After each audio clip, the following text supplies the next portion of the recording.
Student, आप देख रहे हैं गेजन सक्सेस पॉइंट और आज हम करने जा रहे हैं +2 बिजनेस स्टडी का सेकंड यूनिट का सेकंड चैप्टर 2.2 जिसका नाम है scientific management principle and techniques. तो पिछले लेक्चर में हमने प्रिंसिपल्स के बारे में तो पढ़ लिया था। आज हम पढ़ेंगे कि इसकी टेक्निक क्या है, साइंटिफिक मैनेजमेंट की टेक्निक के बारे में पढ़ेंगे। तो लर्निंग ऑब्जेक्टिव के अंदर कुछ पॉइंट्स दिए हैं जिसके अंदर हमने प्रिंसिपल तक पढ़ चुके हैं हम पहले लेक्चर में। आज हम पढ़ेंगे ये इसके प्रिंसिपल्स और इसके कुछ इनमें डिफरेंस दे रखा है। ये टेलर और फेयल जो है इनका भी हम कंपैरिजन करके देखेंगे। तो ये 3-4 पॉइंट आज हम इसमें करने जा रहे हैं और थोड़ा सा लंबा लेक्चर होने वाला है क्योंकि थोड़ा टॉपिक 2 वाला भी नहीं है और एक में करते हैं तो थोड़ा लंबा पड़ जाता है। तो हम सबसे पहले इसकी जो टेक्निक है वो टेक्निक में इसकी आती है। सबसे पहली टेक्निक जो है फंक्शनल फोरमैनशिप। फंक्शनल फोरमैनशिप क्या होती है? अगर क्वेश्चन आए कि फंक्शनल फोरमैनशिप के जन्मदाता कौन है तो सबसे पहले आ जाना चाहिए फ्रेडरिक F.W. टेलर। ये होती क्या है? ये जो हमारे F.W. टेलर है ये पूरी तरह से विशिष्टीकरण के सिद्धांत पर आधारित इन्होंने बातें कही है और इस जो फोरमैनशिप है इसका प्रारूप भी पूरी का पूरा स्पेशलाइजेशन के ऊपर है। स्पेशलाइजेशन का एक हमारा प्रिंसिपल है, उस पर बेस्ड है। इसके अंतर्गत विशेषज्ञों की योग्यता का पूरा लाभ उठाया जाता है। इसके बारे में बताया इन्होंने कि क्रियात्मक जो भी हम फंक्शन या जो भी हम कार्य कर रहे हैं, कहते हैं कि उस कार्य को छोटे छोटे भागों में बांट करके प्रत्येक व्यक्ति को या जो उस काम का एक्सपर्ट है उसको सौंप देना चाहिए। इस तरह से अगर हम एक एक्सपर्ट को पूरे काम को कुछ टुकड़ों में बांटकर अलग अलग एक्सपर्ट को सौंपेंगे तो इससे हमें क्या होगा, विशिष्टीकरण के लाभ प्राप्त होंगे। तो इसके लिए इन्होंने क्या किया है, टेलर ने जो कारखाना प्रबंध के कार्य होते हैं उनको 2 पार्ट में डिवाइड कर दिया है। एक का इन्होंने बना दिया है प्लानिंग डिपार्टमेंट, नियोजन विभाग, और दूसरा उत्पादन, और दोनों विभागों में ही 4-4 एक्सपर्ट नियुक्त कर दिए हैं कार्य करने के लिए। और नियोजन विभाग के जो विशेषज्ञ है वो नियोजन का काम करेंगे और उत्पादन विभाग वाले उत्पादन से संबंधित कार्य करेंगे। एक चित्र के द्वारा हम देखते हैं कैसे कारखाना जो है वो 2 पार्ट में डिवाइड कर दिया। 2 डिपार्टमेंट में ये हो गया हमारा नियोजन का डिपार्टमेंट, प्लानिंग डिपार्टमेंट, ये हो गया प्रोडक्शन। इनके अधिकारी, प्लानिंग वाले के अधिकारी को नियोजन अधिकारी और प्लानिंग ऑफिसर, और ये प्रोडक्शन ऑफिसर के नाम से जाना जाएगा। अभी इनके नीचे, इसके नीचे 4 बंदे और नियुक्त कर दिए। कार्य मार्ग लिपिक, रूट लिपिक जो होता है, इंस्ट्रक्शन कार्ड बनाने वाला एक हो गया। अच्छा, ये टाइम और कॉस्ट के बारे में अलग रिकॉर्ड करने वाला हो गया, और एक डिसिप्लिन क्रिएट करने वाला एक अलग बंदा। यानी कि एक ऑफिसर के नीचे 4 और नीचे अपॉइंट कर दिए हैं। जो श्रमिक की एक्टिविटी, जो श्रमिक है उसकी एक्टिविटी, यहाँ पर श्रमिक है उसकी एक्टिविटी को वो देखेंगे। इसी तरह जो प्रोडक्शन वाला है उसके नीचे भी 4 नियुक्त कर दिए। कौन कौन सा? टोली, यानी कि कुछ एक ग्रुप बना दिया और उस ग्रुप का एक मेंबर बना दिया, उसका जो हेड बना दिया उस ग्रुप का, उसको टोली नायक कहते हैं। एक गति, यानी कि काम की गति को चेक करने वाला। एक रिपेयर, जो मशीनें काम के दौरान उसमें कुछ थोड़ी बहुत टूट फूट हो जाती है तो उसकी रिपेयर करने के लिए एक अलग व्यक्ति नियुक्त कर दिया। और ये निरीक्षक करता है, निरीक्षक जो होता है, इंस्पेक्टर होता है, वो क्वालिटी चेक करता है प्रोडक्ट की, यानी कि हम जो प्रोडक्ट बना रहे हैं वो स्टैंडर्डाइज क्वालिटी के अकॉर्डिंग है या नहीं। और ये सारे के सारे जो है 4 इधर और 4 इधर, ये सारे क्या करते हैं, जो एक श्रमिक है उसके ऊपर ही, उसको ही ऑब्जर्व करते रहते हैं, उसको ही देखते हैं। इसके बाद हम इनको डिटेल में पढ़ेंगे। सबसे पहला आता है हमारा specialist of planning department and their function. इसके फंक्शन क्या है? सबसे पहले आता है रूट कलरक। रूट कलर जो है ये डिसाइड करता है, डिटरमाइन करता है कि किसी विशेष कार्य को पूरा करने का कौन सा कर्म होना चाहिए, यानी कि किस किस मार्ग से होकर उस कार्य को अंतिम रूप दिया जा सकता है। और साथ के साथ वो ये भी निश्चित करता है कि आज काम क्या और कहाँ करना है। सेकंड आता है instruction card clerk. Instruction card clerk जो है कार्ड बनाकर उनके तैयार करते हैं और उन कार्ड को टोली का जो नायक होता है, गैंग का बॉस होता है, उसको दे देता है। और इन कार्डों में लिखा क्या होता है, काम की प्रकृति क्या है, कार्य करने की विधि क्या है, प्रयोग होने यानी उस काम में प्रयोग होने वाली कौन सी मशीनें, टूल्स वगैरह, उनके बारे में सूचनाएं दी होती है। तो इस तरह से इंस्ट्रक्शन कार्ड बनाने वाला क्लर्क कार्ड बनाकर दे देता है।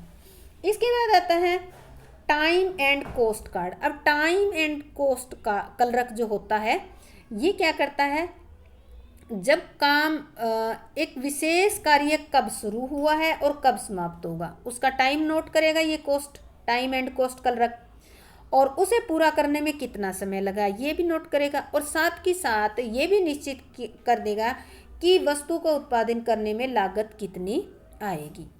इसके बाद आता है डिसिप्लिन ऑफिसर। डिसिप्लिन ऑफिसर क्या करता है, ये देखता है कि जो काम है वो सुनिश्चित तरीके से हो रहा है, व्यवस्थित तरीके से हो रहा है या नहीं हो रहा है। इसके बाद ये थे हमारे प्लानिंग डिपार्टमेंट के। इसके बाद आते हैं हमारे प्रोडक्शन डिपार्टमेंट के, जो specialist of production department and their function, उनके कौन कौन से विशेषज्ञ और उनके क्या क्या काम है इनको डिटेल में करेंगे। सबसे पहले आता है टोली नायक, जिसको हम गैंग बॉस कहते हैं। ये जो होता है ये गैंग बॉस कंट्रोलिंग के उद्देश्य से नियुक्त किया जाता है। तो नियंत्रण के उद्देश्य से क्या होता है, श्रमिकों के कुछ समूह बना दे, कुछ टोलियां बना दी जाती है और उन टोलियों में से ही एक को नेता नियुक्त कर दिया जाता है, उनका हेड नियुक्त कर दिया जाता है, जिसको हम टोली नायक या गैंग बॉस कहते हैं। अब इसका कार्य ये देखना है कि श्रमिक जो है, श्रमिक को मशीन वगैरह या उत्पादन करने की स्थिति में है या उनके उपयोग में आने वाली आवश्यक सामग्री उनको उपलब्ध करवाई जाती है। यानी कि टोली नायक का टोटली काम ये देखना होता है कि श्रमिक जहाँ काम कर रहे हैं वहाँ पर उनको प्रयोग होने वाले औजार, मशीनें, कच्चा माल वगैरह, उनको आवश्यक जो सामग्री होती है वो उपलब्ध टाइम पर करवा दी जाती है, ताकि काम में किसी टाइप की कोई रुकावट ना आए। इसके बाद आता है हमारा स्पीड बॉस। स्पीड के नाम से ही पता चल रहा है इसका। ये जो बॉस है इसका काम ये देखना होता है कि श्रमिक जो है अपना काम निर्धारित गति से, यानी कि जो स्टैंडर्डाइज स्पीड की गई है उस स्टैंडर्डाइज स्पीड से काम कर रही हैं या नहीं। अगर नहीं काम कर रहे उस स्पीड से तो ये देखता है कि समस्या क्या है, किस समस्या के कारण स्पीड कम हुई है, फिर उस समस्या का पता लगा के ये समस्या का समाधान करता है। इसके बाद आता है रिपेयर बॉस। रिपेयर बॉस का काम होता है जो मशीन है, जो औजार है, प्रोडक्शन के टाइम यूज होते हैं, उनको उनकी अगर कोई टूट फूट हो गई तो रिपेयर करके उनको अच्छी हालत में, योग्य यानी कि यूज करने योग्य हालत में बनाए रखना इसका काम होता है। इंस्पेक्टर जो है इसका काम होता है वस्तुओं की क्वालिटी की जांच करना। ये क्या करता है, क्वालिटी की जांच करता है, जो स्टैंडर्डाइज क्वालिटी है उससे मिलान करता है। अगर मान लेते हैं स्टैंडर्डाइज क्वालिटी से कम क्वालिटी की वस्तु है तो फिर ये देखता है कि उसमें सुधार करने की ज़रूरत है, तो कोई करेक्टिव एक्शन भी लेता है। तो इस तरह से ये प्रोडक्शन जो डिपार्टमेंट है उसके स्पेशलिस्ट है। चार हमारे गैंग बॉस हो गया, स्पीड बॉस हो गया, रिपेयर बॉस हो गया और इंस्पेक्टर, ये अपने अपने काम करते हैं। और ये सारे काम किसको देखते हैं, सारे काम करते वक्त ये जो श्रमिक होता है उसी को ही देखते हैं। तो ये थी हमारी पहली टेक्निक। सेकंड टेक्निक हमारी आती है स्टैंडर्डाइजेशन ऑफ वर्क, यानी कि काम जो कर रहे हैं उसको स्टैंडर्डाइज करना, प्रमापित करना। अब देखो स्टैंडर्डाइज करने की जब बात आ जाती है तो उस टाइम कोई भी काम यानी कि कोई भी क्रिया जो हम उसको स्टैंडर्डाइज कर रहे हैं तो उससे पहले पूर्ण सोच विचार करना चाहिए। यानी कि प्रमापीकरण का अभिप्राय है पूर्ण सोच विचार करने के बाद विभिन्न क्रियाओं के संबंध में प्रमाप निश्चित करने हैं। कोई भी काम अगर आप उसको स्टैंडर्डाइज करना चाह रहे हो, उस काम को करने का तरीका, उसका टाइम, तो आपको उससे पहले पूर्ण सोच विचार करना चाहिए, उसके बाद ही उसको स्टैंडर्डाइज किया जाता है, स्टैंडर्ड बनाए जाते हैं। जैसे एक श्रमिक के लिए एक दिन का काम प्रमापित कर दिया जाता है, या फिर हम ये कहते हैं उस श्रमिक से हम ये अपेक्षा करते हैं कि वो जो प्रमापित किया है कार्य वो अवश्य ही पूरा करे। अब देखो एक व्यक्ति से स्टैंडर्ड हमने फिक्स कर दिया काम करवाने का, उसका काम केवल तभी पूरा होगा जब उसको टाइम पर कच्चा माल, अच्छी औजार और मशीनें मिले, काम की अच्छी विधि मिले और काम की दशा भी अच्छी हो, तभी वो स्टैंडर्ड पूरा कर सकता है। तो इसके लिए ये नहीं है कि एक श्रमिक का ही काम स्टैंडर्डाइज कर दो, नहीं, उसके साथ साथ कच्चे माल का, मशीनों का, विधियों का, काम की दिशाओं, सबके स्टैंडर्ड फिक्स करने होंगे। इसीलिए इन्होंने ऊपर कहा है कि पूर्ण सोच विचार करने के बाद विभिन्न क्रियाओं के संबंध में स्टैंडर्ड निश्चित किए जाने चाहिए। इसके बाद आता है कि जो स्टैंडर्डाइज हम करते हैं उसका ऑब्जेक्टिव क्या है। ऑब्जेक्टिव ऑफ स्टैंडर्डाइजेशन, इसका उद्देश्य होता है जो उत्पाद है उनके प्रकार निश्चित करना, उनके आकार और उनकी विशेषताओं को सीमित करना, एक जैसे उत्पादों का उत्पादन करना ताकि उन्हें आसानी से एक दूसरे के स्थान पर प्रयोग में कर सके, क्वालिटी को स्टैंडर्डाइज करना, लोगों व मशीनों के निष्पादन के प्रभाव, लोगों मतलब जो मजदूर है काम कर रहे हैं उनके बारे में उनको स्टैंडर्डाइजेशन करना। तो ये हमारी सेकंड टेक्निक थी। थर्ड टेक्निक आती है सिंप्लीफिकेशन। ये इम्पोर्टेंट है, 2 नंबर के क्वेश्चन में बहुत बार आती है और बच्चे इसको भूल ही जाते हैं कि ये कोई टेक्निक भी है। तो सिंप्लीफिकेशन का मतलब होता है उत्पादों के जो अनावश्यक प्रकार, टाइप्स, क्वालिटी और जो इनका वेट और साइज होता है उनको समाप्त करना। इसने कहा है अनावश्यक, यानी कि जो ज़रूरत से ज़्यादा होते हैं या जो यूजेबल ही नहीं होते उनको कम करना ही सिंप्लीफिकेशन होता है। मान लेते हैं एक जूता बनाने वाली कंपनी है, शू निर्माता कंपनी है, वो 1 से 5 तक के शूज़ साइज़ के शूज़ वो बना रही है तो ठीक है। लेकिन अगर वही कंपनी ये बनाने लग जाए कि 0.5 का शूज़ हो गया, 1.25 का शूज़, इस तरह से अगर वो बनाएगी तो आप सोच के देखो उसके कितना उस कंपनी के लिए मुश्किल होगा और कितना गलत भी होगा, क्योंकि साइज़ की संख्या इतनी ज़्यादा होगी। इसके लिए उनको बहुत सारी मशीनें रखनी पड़ेगी, बहुत सारा स्टॉक रखना पड़ेगा, तो इसलिए क्या होगा, कंपनी का खर्चा ज़्यादा बढ़ जाएगा। तो इसी कारण इन्होंने कहा है कि जो अनावश्यक साइज़ है, आकार है, उसको कम कर देना ही सिंप्लीफिकेशन है। जैसे इन्होंने इस टूल किट के अंदर सिंपल सा दिया है मीनिंग, इसका अभिप्राय उत्पादों के अनावश्यक प्रकारों, गुणवत्ता, आकार, वजन आदि को समाप्त करना ही सिंप्लीफिकेशन है। जो कंपनी है उसका आप इसका एग्जाम्पल दे सकते हैं। ऑब्जेक्टिव क्या है स्टैंडर्ड इसका सिंप्लीफिकेशन करने का? पहला है मशीनों के प्रयोग में मितव्ययता लाने, दूसरा विशिष्टीकरण के द्वारा श्रम लागतों को कम करना और इससे विशिष्टीकरण के लाभ भी प्राप्त किए जा सकते हैं। स्टॉक में मितव्ययता लाना, एक और एग्जाम्पल दिया है कि यूएसए की एक पेपर बनाने वाली कंपनी है, उन्होंने सिंप्लीफिकेशन का ये अभियान चलाते हुए क्या किया, पहले वो 2000 क्वालिटी के प्रोडक्ट बनाते थे, अब उन्होंने कम करके कितने कर दिए, 2000। यानी कि जो ज़्यादा चलन में है वही आप टाइप रखो, वही साइज रखो, एक्स्ट्रा जो चलन में नहीं है उनको हटा दो, उसी को ही सिंप्लीफिकेशन कहा जाता है। इसके बाद आता है मेथड स्टडी। ये हमारी फोर्थ टेक्निक है मेथड स्टडी। इसका अभिप्राय एक विशेष क्रिया को करने की सबसे अधिक उपयुक्त विधि की पहचान करना है।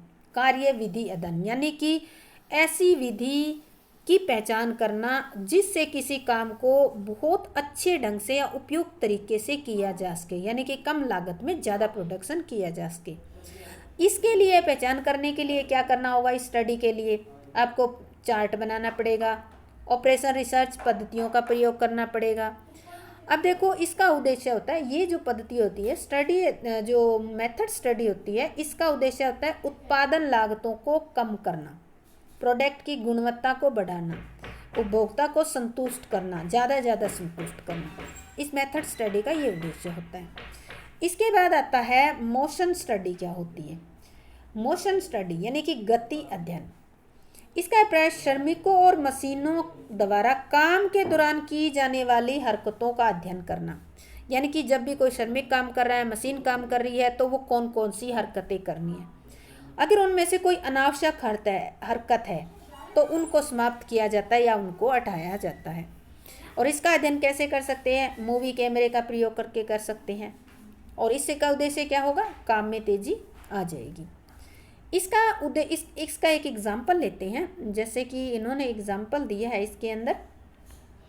एग्जाम्पल, ये जो एक्सपेरिमेंट किया गया तो इस टाइम पाया गया कि एक मकान बनाने वाला मिस्त्री है, वो एक ईंट को लगाने में 18 बार हरकतें करता था, लेकिन अनावश्यक जो हरकतें थी उसको ख़त्म किया तो केवल 5 या ये कुछ दशाएं तो ऐसी थी जिसमें दो हरकतों में उसने क्या किया, ईंट को दीवार पर लगा दिया। तो इस तरह से उसकी मोशन की स्टडी करके हम इसकी अनावश्यक हरकतों को हटा सकते हैं। इसके बाद आता है टाइम स्टडी। टाइम स्टडी जो है इसका अभिप्राय ये निश्चित करना है कि एक काम को पूरा करने में कितना परिमापित समय लगना चाहिए, कितना समय, यानी कि परिमापित समय का निर्धारण एक ही काम को कई व्यक्तियों से करवाकर, कई तरीके से करवाकर फिर उस टाइम का जो है औसत निकाला जाता है और फिर उसी के बेस पे स्टैंडर्ड सेट किया जाता है। अब औसत उनका टाइम नोट करेंगे कैसे, तो स्टॉप वॉच के द्वारा उसका टाइम नोट किया जाता है। इसका उद्देश्य क्या होता है? इसका उद्देश्य होता है जो लागत आती है, श्रम की लागत आती है उसका अनुमान लगाना, जो हमारे रिक्वायर्ड जो लेबर है उनकी संख्या का पता लगाना और कोई योजना बनाने में काम आती है ये। इसके बाद आता है फैटिग स्टडी। इसका अभिप्राय है कि एक विशेष काम को पूरा करने में आराम की अवधि और बारंबारता निश्चित करने से है। यानी कि इसमें यह अध्ययन किया जाता है कि आराम जो होता है श्रमिकों को तरोताजा कर देता है और वे पुनः पूरी क्षमता से काम करने लगते हैं। इस अध्ययन का ही स्टडी का मेन उद्देश्य रहा है कि श्रमिकों की कार्य कुशलता के स्तर को बनाए रखना है, तो उनको क्या करना होगा, थोड़ा रेस्ट। थकान के कई कारण हो सकते हैं, जैसे लंबी कार्य अवधि हो सकती है, घटिया काम की दशाएं, अनुपयुक्त काम भी हो सकता है जो उस कर्मचारी के अकॉर्डिंग ना है, या फिर बॉस के साथ अच्छे संबंध नहीं है तो भी थकान हो जाती है। तो इन्होंने कहा है कि बीच बीच में अगर रेस्ट दिया जाए तो वो फिर तरोताज़ा हो जाता है और फिर पूरी क्षमता से काम करने लग जाते हैं। इसके बाद है 8वां मेथड हमारा, 8वीं टेक्निक जिसको कहें, मेथड भी कह सकते हो टेक्निक भी, डिफरेंशियल वेजेस सिस्टम और डिफरेंशियल पेस रेट। इसके अकॉर्डिंग टेलर कह सकते हैं कि अगर श्रमिकों को आपको मोटिवेट करना है तो आपको विभेदात्मक मजदूरी पद्धति को अपनाना चाहिए। इस पद्धति के अंदर उन्होंने बताया कि अगर आप मजदूरी दे रहे हो तो वो समय के आधार पर नहीं देनी चाहिए, उनको मजदूरी की दर जो है काम के आधार पर, कार्य के आधार पर देनी चाहिए। इसलिए एक समय के आधार पर होगी, एक काम के आधार पर होगी। तो इन्होंने मजदूरी की 2 दरों का प्रयोग किया है, एक तो ऊंची दर और दूसरी नीची दर। अब ऊंची दर से मजदूरी किस मजदूर को दी जाएगी, जो स्टैंडर्डाइज वर्क पूरा करेगा, यानी कि जो श्रमिक एक निश्चित समय में प्रमापित इकाई का उत्पादन कर देते हैं उन्हें ऊंची दर से मजदूरी देंगे, और जो श्रमिक प्रमापित इकाइयों का उत्पादित नहीं कर पाते हैं उन्हें नीची दर से मजदूरी का भुगतान किया जाता है। तो इसको ही डिफरेंशिएट वेजेस सिस्टम कहा जाता है। इसके बाद लास्ट हमारी टेक्निक है मेंटल रिवोल्यूशन, मानसिक क्रांति। जब भी मानसिक क्रांति का जिक्र आता है तो आपको 2 पक्ष ध्यान में आने चाहिए, एक तो स्वामी वर्ग और एक श्रमिक वर्ग। इन दोनों की मन स्थिति में परिवर्तन होना जरूरी है, क्योंकि मानसिक क्रांति की स्वामियों को भी जरूरत होती है और श्रमिकों की जरूरत होती है, क्योंकि इसी से ही तो सहयोग की भावना होगी, दोनों में होगी परिवर्तन तो ही, और दोनों के लिए लाभदायक होगी। पर ज़्यादातर हम देखते हैं तो ये क्रांति पैदा कहाँ होती है, देखा जाता है कि स्वामी और श्रमिकों में झगड़े का कारण जो होता है लाभ का बंटवारा होता है। अब स्वामी तो चाहते हैं कि अधिक लाभ उन्हें मिले और श्रमिक भी चाहते हैं कि वो दिन रात काम करते हैं तो लाभ उन्हें भी मिलना चाहिए, और यहीं से क्या होता है, वो मानसिक क्रांति का जन्म हो जाता है। टेलर कहता है कि दोनों को लाभ के बंटवारे पर ध्यान नहीं देना चाहिए, बल्कि लाभ कैसे बढ़ेगा, लाभ में वृद्धि कैसे होगी, इस बात के बारे में सोचना चाहिए। और अगर ऐसा संभव हो जाए तो उत्पादन भी बढ़ेगा और लाभ भी इतना अधिक होगा कि बंटवारे के बाद महत्वहीन हो जाएगी। तो इस कारण ये हमारी 9 जो है वो टेक्निक थी साइंटिफिक मैनेजमेंट की। इसके बाद आता है कि इनकी कंपैरेटिव स्टडी दे रखी है टेलर और फेयोल की, comparative study of contribution of Taylor and Fayol, यानी कि टेलर और फेयोल ने जो हमारा मैनेजमेंट है इसमें क्या क्या योगदान दिया है, इनका हम तुलनात्मक अध्ययन करेंगे। तो सबसे पहले ये दोनों ही प्रबंध विशेषज्ञ हुए हैं, टेलर भी और फेयोल भी, और दोनों ने ही बहुत अमूल्य योगदान दिया है। फिर भी हम इनका पढ़ेंगे। टेलर जो है वो एक ऐसे व्यक्ति थे जिन्होंने अपना जीवन एक श्रमिक के रूप में शुरू किया और उन्होंने श्रमिकों को साथ में काम करते हुए नज़दीक से देखा, उनकी समस्याओं को भी समझा और उनके कार्य कुशलता के स्तर को भी पहचाना। क्योंकि साथ में काम किया था तो उनको पता चल गया कि एक बंदा जितना काम कर सकता है वास्तव में वो उतना नहीं करता। इसलिए श्रमिकों की कार्यकुशलता के संबंध में टेलर ने बहुत सारे एक्सपेरिमेंट किए और बाद में वो इसी निष्कर्ष पे पहुंचा कि एक श्रमिक को जितना काम करना चाहिए वह उससे कम काम करता है। तो श्रमिकों की कार्यकुशलता बढ़ाने के लिए टेलर ने बहुत सारे सुझाव दिए और इसी कारण से श्रमिकों की कार्यकुशलता बढ़ाने के लिए उन्होंने सुझाव दिए, इसी कारण से इनको कुशलता विशेषज्ञ के नाम से जाना जाता है। टेलर को कुशलता विशेषज्ञ भी कहा जाता है। दूसरा, फेयोल। फेयोल जो था उन्होंने क्या किया, एक उच्च प्रबंधक के रूप में अपना जीवन शुरू किया था। इसी कारण से उन्होंने उच्च प्रबंधकों की समस्याओं को नज़दीक से देखा और उन्होंने भी प्रबंधकों की समस्याओं को दूर करने के लिए बहुत सारे एक्सपेरिमेंट किए होंगे और फिर उन्होंने कुछ निष्कर्ष निकाले हैं। तो फेयोल ने बहुत सारे अमूल्य सिद्धांत दिए हैं। फेयोल के जो अध्ययन का केंद्र था या स्टडी जो फोकस था उनका, वो था उच्च प्रबंधकों की समस्याएं होने के कारण ही, यानी कि वो कहते थे कि उच्च प्रबंधकों की समस्या, उस प्रबंधकों के सामने जो समस्याएं आती हैं उनको किस तरह से दूर करना है। इस कारण से उनको प्रशासन विशेषज्ञ कहा जाता है, क्योंकि उनका संबंध उच्च स्तर के प्रबंधकों से था, एडमिनिस्ट्रेटिव था। इस कारण से उनको एडमिनिस्ट्रेटिव स्पेशलिस्ट के नाम से भी जाना जाता है। अब देखो, इनके दोनों के हमने योगदान के बारे में पढ़ लिया, तो इससे हमें पता चला कि इनमें कुछ समानताएं भी हैं और कुछ असमानताएं भी हैं। तो समानताएं कौन सी है, सबसे वो पढ़ते हैं, सिमिलरिटीज। सबसे पहला आता है सॉल्यूशन ऑफ मैनेजरियल प्रॉब्लम। अब दोनों ने ही, विशेषज्ञों ने अपने अपने एक्सपेरिमेंट, अपने अपने एक्सपीरियंस के बेस पे प्रबंधकों के सामने आने वाली जो समस्याएं हैं उनका ही समाधान प्रस्तुत किया है। दोनों द्वारा प्रस्तुत किए गए समाधान सिद्धांतों के रूप में आज भी विद्यमान है। Stress on practical aspect. अब दोनों जो है, दोनों टेलर और फेयोल दोनों का वास्तविक कार्य से सीधा संबंध था। इसी कारण उन्होंने प्रत्येक कार्य के व्यवहारिक पक्ष पर बल दिया है। जो उसमें सुधार संभव हो सकता था, केवल उन्हीं के बारे में उन्होंने सुझाव दिया है। उन्होंने ऐसा कोई भी सुझाव नहीं दिया, कोई भी सिद्धांत नहीं दिया जिसको व्यवहार में ना लाया जा सके। थर्ड इनकी जो सिमिलरिटी है वो है stress on good industrial relation, यानी कि इन्होंने दोनों ने यह कहा है और उन दोनों का ये मत रहा है कि स्वामी और श्रमिका उन दोनों के बीच में संबंध अच्छे होने चाहिए। अगर इस तरह से दोनों के बीच में संबंध अच्छे होंगे तो उद्देश्यों को बहुत आसानी से प्राप्त किया जा सकता है। तो ये इनकी सिमिलरिटी थी। इसके बाद आता है डिससिमिलरिटी, यानी कि डिफरेंस क्या क्या थे। सबसे पहले टेलर, फेयोल। टेलर ने कितने सिद्धांत दिए थे? 4। फेयोल ने कितने दिए थे? 14 सिद्धांत। हेनरी फेयोल, इसको हेनरी फेयोल कहा जाता है। HF के बारे में बताया था आपको।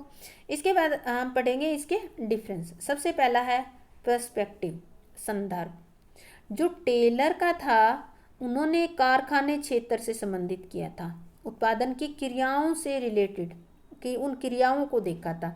और जो फेयोल था, क्योंकि ये तो श्रमिक के रूप में कार्य शुरू किया था तो इसलिए कारखाना क्षेत्र से संबंधित हो गया, और इसने प्रबंधक के रूप में अपना जीवन शुरू किया था तो इसलिए इसका संबंध जो है उस स्तरीय प्रबंध से संबंधित हो गया। आदेश की एकता का पालन, यूनिटी ऑफ कमांड। अब देखो, इसमें तो आदेश की एकता का पालन होता नहीं, क्योंकि साइंटिफिक मैनेजमेंट में हमने देखा था कि एक श्रमिक को एक ही समय 8 विशेषज्ञों के नज़र में रहता है, 8 विशेषज्ञों के निरीक्षण में वो काम करता है, तो आदेश की एकता तो यहाँ भंग हो जाती है, पर इसमें सख्ती से लागू किया जाता है। एप्लीकेबिलिटी, लागू होना। ये जो है साइंटिफिक मैनेजमेंट कुछ विशेष परिस्थितियों में लागू होता है और ये सार्वभौमिक है, हर परिस्थिति में लागू होता है। बेसिक ऑफ इंफॉर्मेशन, वैज्ञानिक ढंग से अवलोकन और एक्सपेरिमेंट के द्वारा वैज्ञानिक सिद्धांतों का प्रतिपादन हुआ है, और ये व्यक्तिगत अनुभव को सार्वभौमिक सत्य के रूप में इन्होंने प्रस्तुत किया है। ध्यान का केंद्र, यानी फोकस किस पे था? ये जो है साइंटिफिक मैनेजमेंट, इसका फोकस था सिंप्लीफिकेशन पे, टाइम एंड मोशन स्टडी पे और प्रोडक्शन को बढ़ाने पे था। और इसका जो है फ्यूल का जो है इसका प्रशासन में सुधार करने पे ज़्यादा संपूर्ण प्रशासन में सुधार करने पे फोकस था। अब पर्सनैलिटी क्या थी, ये तो एक वैज्ञानिक था और जो फ्योल था एक प्रोफेशनल था। एक्सप्रेशन क्या थे, वैज्ञानिक प्रबंध के सिद्धांत के रूप में विख्यात हुआ और ये प्रशासन की सामान्य विचारधारा के रूप में। और अभी आपको बताया कि जो टेलर है उन्होंने 4 सिद्धांत दिए थे और इन्होंने कितने दिए थे, 14 सिद्धांत। तो इस प्रकार की आज हमारा चैप्टर कंप्लीट होता है। थोड़ा सा लंबा हो गया ये लेक्चर, कोई नहीं, इसको अच्छे ढंग से कर लेना स्टूडेंट। अगर आपको समझ आया है तो इसको लाइक शेयर और सब्सक्राइब जरूर करना। जय हिंद, जय भारत।